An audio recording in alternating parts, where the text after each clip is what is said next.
Saf back again with King Arthur Legends Rise. This is a sponsored video. I want to give a big shout out to Netmarble for making this possible. Go ahead and download King Arthur Legends Rise. What are you waiting for? Come see if there's room in my clan, because I do clean out every single day. We're the ash holes inside the game. Saf, thanks for joining me back again here. We're still wearing the same clothes and everything. It's crazy, man. 3 days later. How have you been, I haven't man? showered. Yeah, I've been playing King Arthur non-stop. I wash myself with a rag on a stick. We just been going non-stop. We just did a summoning video, actually. Recorded this one, right before this one. And in case you missed that one, I got like so many I got like 4 or something like that, 4 or 5 legendaries. And I didn't even summon that much. So check out that video. Saf, just a quick recap here. What do you think of King Arthur Legends Rise? Yeah, I've been loving the game so far. I think there's a lot to learn, and I always like games that there's depth to. I don't want games that are just, put character in, beat up enemy who, move home. There's actually so much depth. Some of it's a bit complex, but I actually appreciate a little bit of time that I need to understand. Like, there's a lot more stats in this game than typical games. The gearing is much more complex. The weapon progression, there's always a second tier of everything. Very cool. I love that you can test the skills as a random side note. Sorry.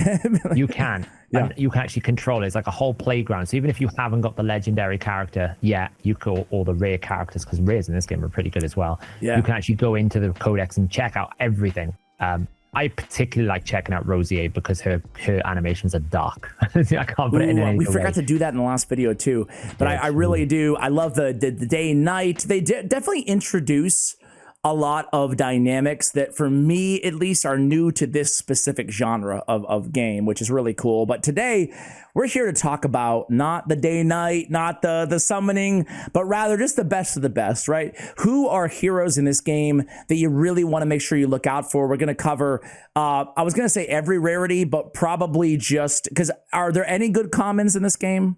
Not really. Yeah, you'll need them. Okay, that's true. You're not necessarily going to use them endlessly, right? It's a bit like in other games where that every so often there's a special case. When you do an adventure mode, when you do an adventure mode, you will need some of these characters to complete the chests and objectives. So at some point, you'll find you'll get yourself coming to them. But if you are at all active, you'll quickly find that you pick up rares and legendaries that can kind of do the role for you, and take over a lot of the weight for what you need. So absolutely, it's more powerful, and you get like a lot, like you saw in your last video. We started the last video before we started recording. You're like, I've only got 1 legendary. I'm like, just you wait. You're looking at them too. I guess I kind of want to start there because everybody gets Tristan for free as their first legendary. So I mean, we're here to talk about the best, not just the freebies. It's not fair. But how good is Tristan, just out of curiosity? He's very good for a single target multi-hit encounter. One of them in particular you need to farm a lot of, which is the Plane of Beasts, the big boar. He hits incredible. Like his flame weapon, which everyone can get from the clan shop. Make sure you go check all the different shops. There's lots of different legendaries available. 8 hitter. times. And when you get to the higher stages of Den of Beasts, you need to have 16 hits. So you're basically taking the barrier down in pretty much one ability. One ability, right? So he's very good for single target multi-hitting. I use him quite a lot for those sorts of things. Very good. Pretty awesome. They give you that for free, I would say. I'm going to put you on the spot on all of these heroes, not just him, because I'm a ranker. I'm sure all my viewers know that. Give him like a 1 to 10 in a vacuum. 7. Okay, fair. I'd put him. All right, let's start. I want to get to the legendaries last. Okay. So why don't we shout out? We'll go back. Yeah. Why don't we shout out a couple uncommons? Okay. Uncommons. I think that there's this Jarrett, which is quite cool, very cool, because he is able to put out a lot of poisons, and poisons are very good for bosses, specifically the gold boss. So he's not a bad shout. Yeah, he looks kind of crazy. He's the only uncommon that I've invested in, because I feel like this game, like a lot of games, you don't know what you're doing obviously when you download it, and I'm like, I just focused on the higher rarity. Like, so every rare I would just invest in, early on, then Tristan and Arthur, whatever. So I basically I ignored all uncommons. And then I went to tier lists, and I went to the Hell Hades tier list, and I saw that he was the highest ranked, at least according to your tier list. So I was like, all right, I don't know what he does exactly, but I'm gonna invest. Business is booming. So he's my only uncommon that I'm actually using right now. Yeah, he's very good because he basically produces a lot of poisons and he removes damage over time. So one of the bosses, I think it's either Jorgus. I think it's Jorgus, which this is applies to the gold boss.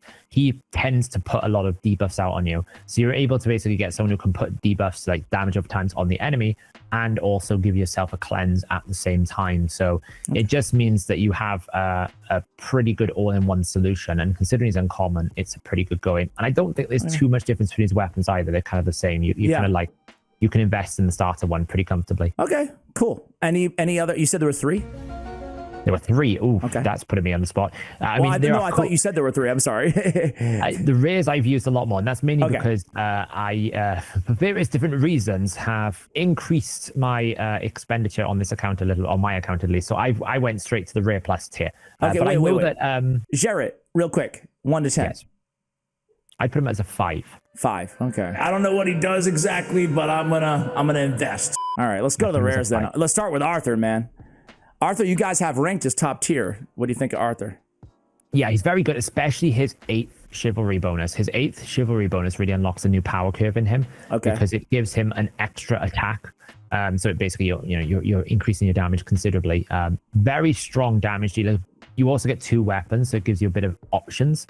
The key thing to remember about the weapons, of course, is it changes your affinity, your elemental, your matchups. So if you're negative, you can easily become positive by just changing the weapon. Really strong, good early game damage dealer, which is often something you need to progress through story. You will need him as well for adventure mode. Okay. Well, let's go to the best of the best here. Call out some. Are any rares a 10 in your opinion? What is Arthur? Arthur is. I would put him at around a 6, 7. 6, a little lower than I thought, man. All right, 6 or 7, but that's mainly because I jumped straight ahead and started using other people for his role. Yeah, okay. So, and I think you will as well. I think you'll find that they're actually just generally better people once you start getting into like out of story into other dungeons. Is he worth going 6 stars, like just going maxing out, or would you? At least 50, I would assume, right? I mean, at least 50. Yeah, I would say at least 50. You would probably build him for. Okay. Let's talk about some of your faves then. Who's the best of the best here? Kay is a standout. Kay particularly is a standout. The reason why is she's just a phenomenal AoE damage dealer. Yeah. Which is always helpful. Look at that, attacks all AoE 4 times. Is that, she doesn't do that for me. I think it's like one. Is that like fully upgraded or something? I'm utterly and absolutely terrified of her. I'm on TV. Oh! No, she does that all the time. Well, it might be that there's a chivalry bonus. You can check if you go to your roster. We'll be able to check I'm going to, because I'm like, I use K as my main AoE, and I don't remember her hitting 4 times, but let's take a look-see here real quick. Granted, I'm such a noob, as I should just say out the gate, as is evident. So her passives are pretty cool because in Arena, you'll be able to force the enemy to miss you quite a lot. And this is really, really strong. 100% chance to grant attack increase 2 to all stag favor. So if you are still using King Arthur, or you're fortunate enough to pick up Bedivere, she's going to give them a damage increase, which is very, very good. And then when you go to the relics, you'll be that stag is where you see basically up there. You'll see anyone who's got stag, she will give 100%. She'll give a damage boost to at the start. So very, very good. And then in her chivalry, we can see if it's where it's unlocking. Okay. I was like, where do I go to see that? All right. Evasion, attack, blah, blah, blah, blah, blah. No. Okay. So she should be hitting it 8 by default 4 times. Yeah, I'm going to ask you a dumb question. Where the heck is her skills?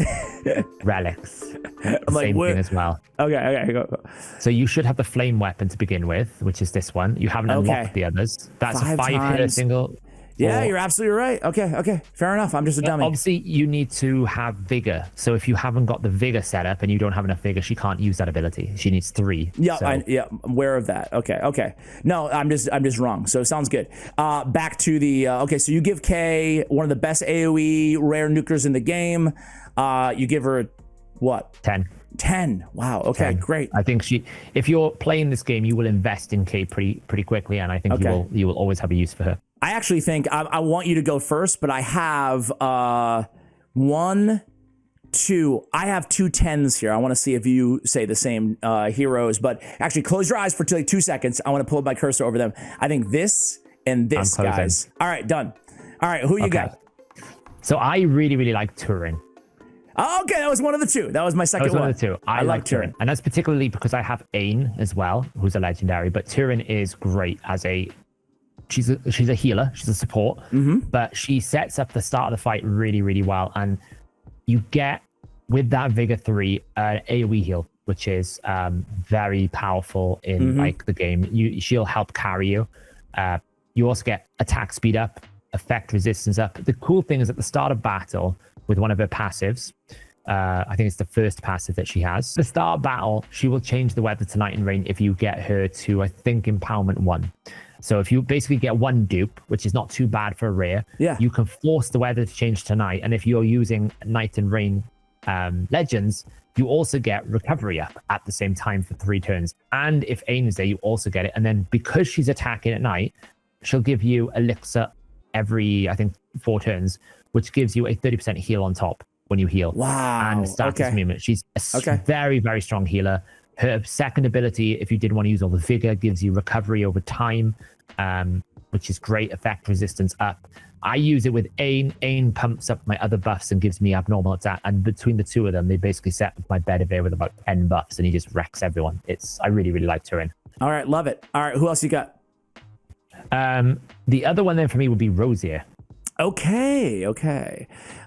She looks so cool. I just summoned her in the video. I haven't built her yet, but she's got to be one of my favorite heroes in the game. I don't know what it is about her, but boy, she looks incredible and scary as all hell. You have to do it. Go press the test skills. We have to do let's do it. Let's do it. While we test her skills, tell us why she's good. Let me tell you.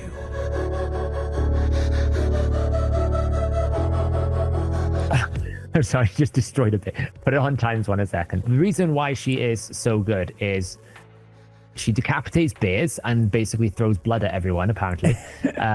But she is extremely good at putting out lots and lots of negative status effects, which is damage over times. Yep. Look at that. Boom.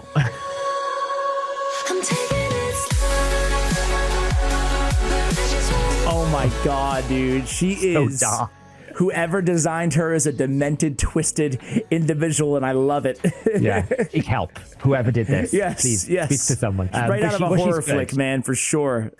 She's hard to build, and the reason why is because she tends to harm herself. She'll hurt her own health, but what she will do is push out loads and loads of damage over times. Okay.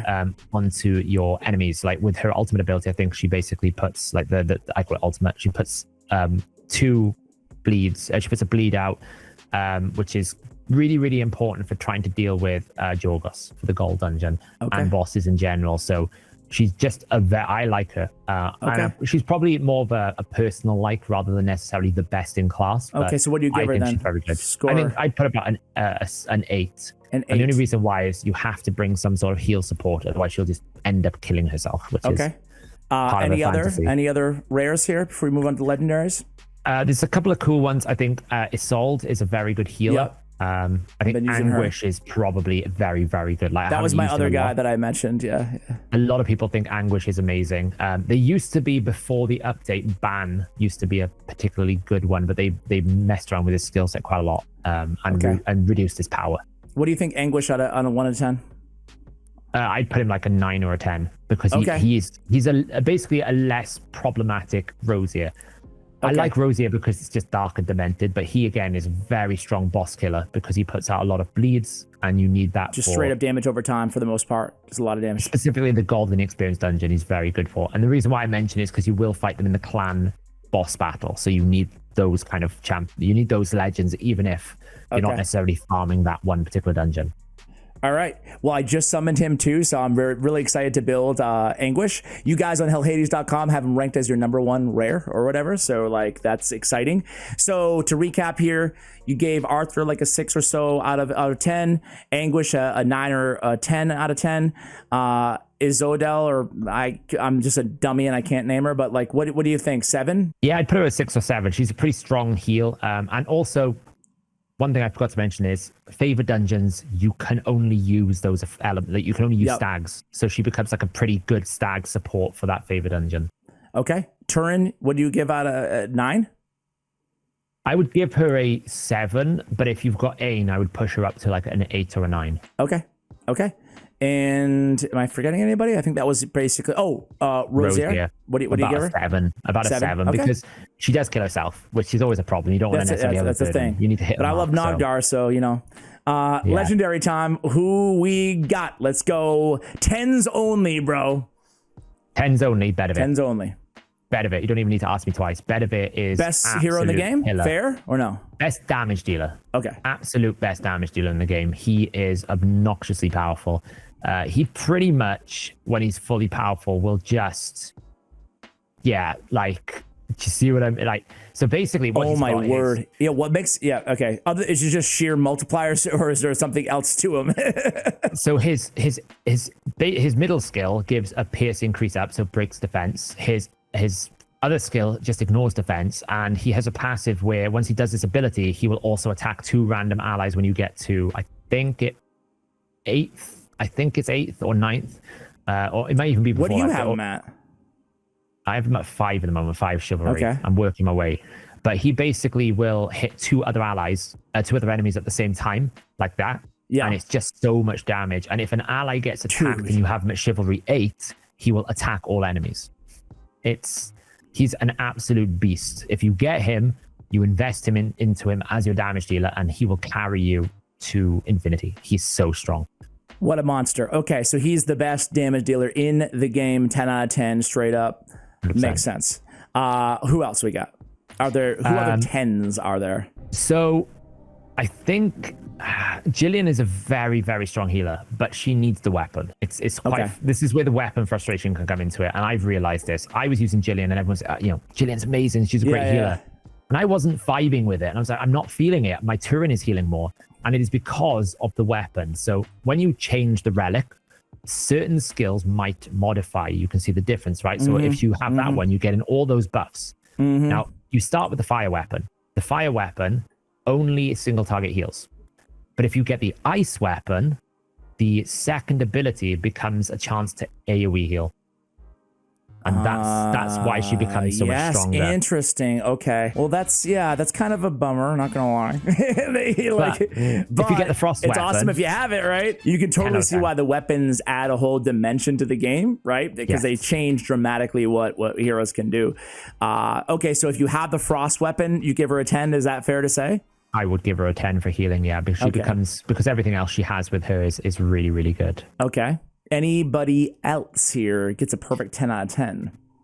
So I really like Ain. I don't think anyone would agree with me that she's a great legendary. Maybe they do, but I really like Ain. And the reason why is because she just gives my Bedivere so much power. It's absolutely disgusting. So I often use her third ability there, right? So her third ability is going to place defense increase, effect resistance, and dot immunity. But specifically her, I think it's a second or first passive. I think it is that one there. No, not that one. It's going to be the next one. One of the passives. I always mix these up. Not that one. It's the first one. Okay. When she uses the skill 3. No, I'm doing it wrong. See, this is the problem. I'm used to A1, A2. The second ability. The second ability that she has. You're just like me. Yes, I can see.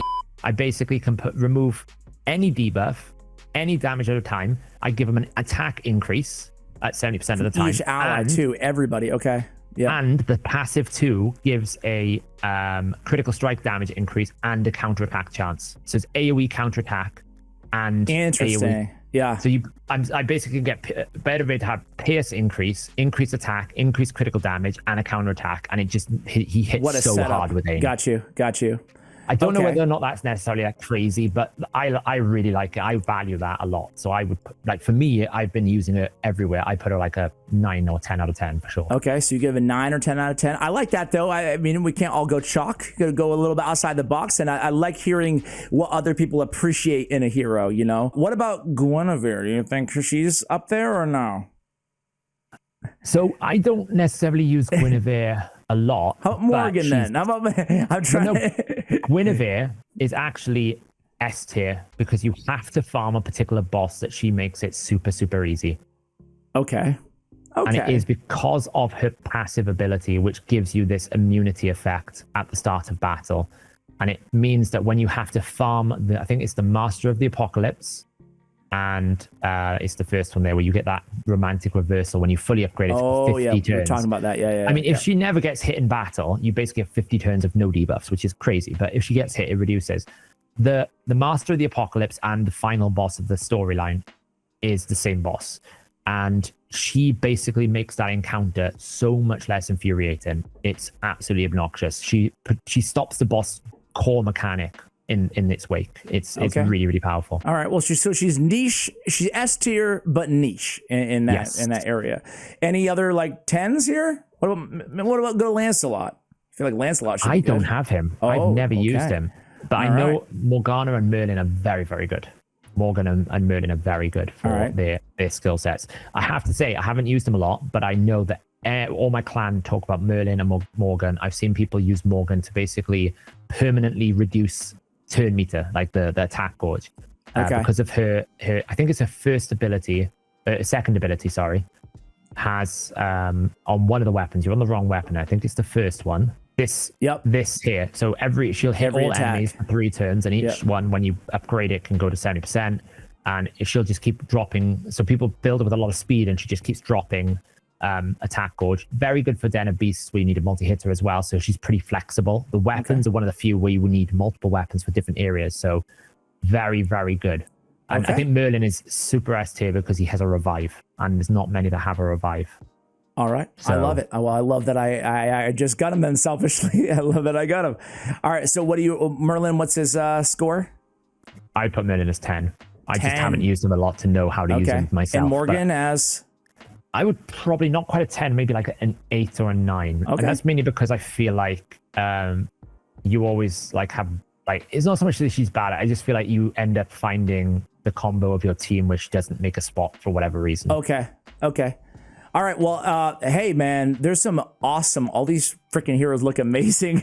I'm like, whenever I click on one, I'm like, wait, aren't they a 10? They look amazing. But man, I really do appreciate the rundown. I'm sure people found it incredibly useful.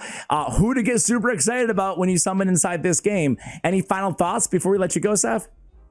I think pretty much this is one of the few games where I think every legendary actually could be considered super strong in some areas. So, I think it's one of the nice things that you won't necessarily find like universal S tiers. Those are going to be some very specific people like Jillian, but I don't think anyone would be ever super disappointed about getting one particular legendary. I think they're really good. And you get a lot of them, which is great, right? You get access to these pretty comfortably, which is nice. You don't ever feel like you're 5 years deep chasing one legendary I mean, in other games. In full transparency, I should mention that I've only spent, I should say only, but like I spent about $40 on the game.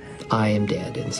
I already have 5 legendaries, and I haven't used most of my resources that I actually bought, so and you not have too one bad. guaranteed coming, potentially I have a guaranteed coming. Legendary so coming. Yeah. That's the good news. The bad news is Chivalry, like I'd have to get 10 of them to get them fully maxed. That's the bad Particularly news. 8 though. I would say 8 is the important one because with all of these characters, it's the 8th bonus for some reason that is really big. That makes a massive difference to the legend. So.